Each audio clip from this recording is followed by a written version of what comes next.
The human rights violation in Balochistan, multifaceted. They spoke about enforced disappearances and killing down policy. There were instances of mass graves found in the district 10 years ago.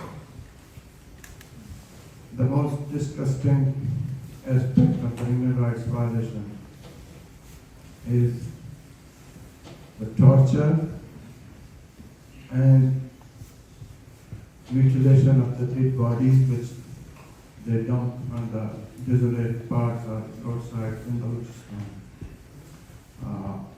You have these people, the students, doctors, engineers, human rights activists, are political activists.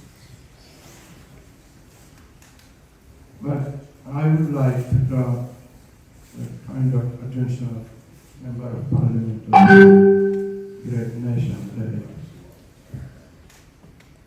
Balochistan, as a moral, as a legacy of the British Empire, the Baloch people deserve some respect and kindness from the government of Great Britain and the people and the parliamentarians. It was not the will of the Baloch people to join this country which was created by the British Empire due to some stricture, compulsion. It is an occupied land, annexed illegally by force.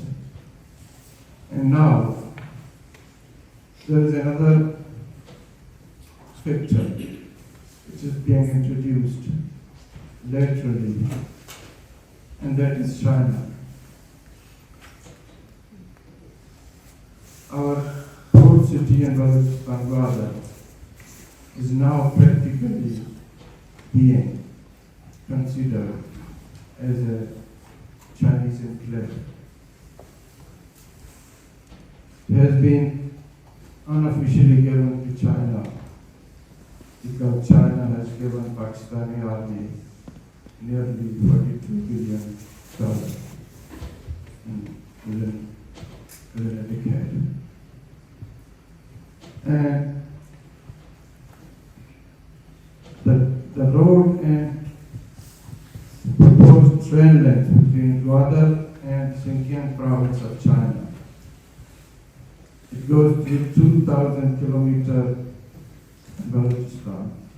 And to clear, for security purposes, the surrounding regions of this road and railway link, hundreds of villages have been destroyed. Nearly 1 million people living in these areas are internally displaced. And they are living in Sindh and Punjab and various places.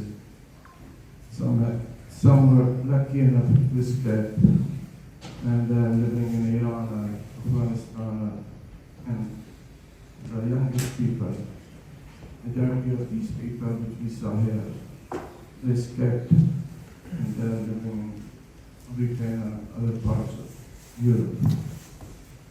Now this Chinese factor in the face of CPEC is a double whammy for the Baloch. Baloch were already being mentioned by the powerful jaws of Pakistani army. But the People's Liberation Army, and three of the People's Liberation Army is a greater threat to the Baloch national identity and to the physical survival of the Baloch people. Last week, People's Liberation Army and the Pakistani Army, for the first time, they ended a joint military exercise in Balochistan, City district of Balochistan. And this is part of the plan that the CPEC road and proposed road rail link to China from Guadalajara is to be handed over for security reasons to People's Liberation Army. Now, I don't know what will happen when the Baloch will face the reality of the socialist colonial power. So, the things which can ameliorate the sufferings of the Baloch people is to follow the international laws and UN covenants regarding the colonialism, regarding human rights violations, and regarding the dignity of human beings. The genocide, the massacre, whether it is in Africa, or in Europe, or in the Middle East, or in Balochistan, should be seen in the same manner. It is true that the Baloch have not the support of 56 Islamic countries. There is no iron will of the Baloch people, but the Baloch people, they simply want to live in their land with dignity and honor.